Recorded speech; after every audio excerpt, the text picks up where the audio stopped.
Christmas market കാണാൻ പോയി ചമ്മി തിരിച്ചു വന്ന കഥ കഴിഞ്ഞ വീഡിയോയിൽ ഞാൻ പറഞ്ഞിട്ടുണ്ടായിരുന്നു. വീട്ടിലെത്തിയപ്പം എന്തെങ്കിലും മധുരമുള്ളത് കഴിക്കാനായിട്ട് ഭയങ്കര ആഗ്രഹം. കയ്യിൽ കിട്ടിയത് ഓറിയോ ബിസ്ക്കറ്റാ. എങ്കിൽ പിന്നെ ഒരു ചോക്കോ ലാവ കേക്ക് ഉണ്ടാക്കിയാലോ. ഞാനിവിടെ എടുത്തിരിക്കുന്നത് 20 ഓറിയോന്റെ ബിസ്ക്കറ്റാണ്. അത് ഇങ്ങനെ പൊടിച്ച് അതിലോട്ട് ആവശ്യത്തിന് പാലും പിന്നെ അതുപോലെ കുറച്ച് ബേക്കിംഗ് പൗഡറും കൂടി ഇട്ടത് ഇങ്ങനെയൊക്കെ എടുക്കാം. അപ്പം നമ്മുടെ ബാറ്റർ റെഡിയായി.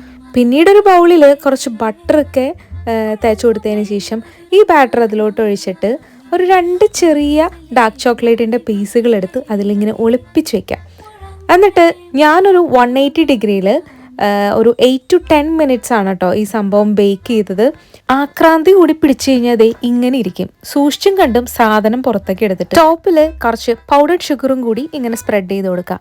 സംഭവം ലാവിയൊക്കെ വന്നിട്ടുണ്ടായിരുന്നു, പക്ഷെ എവിടെയോ എന്തോ ഒരു മിസ്റ്റേക്ക് പോലെ. കേക്ക് ടേസ്റ്റി ആയിരുന്നു, പക്ഷെ ഒരുപാടൊന്നും കഴിക്കാൻ പറ്റില്ല കേട്ടോ.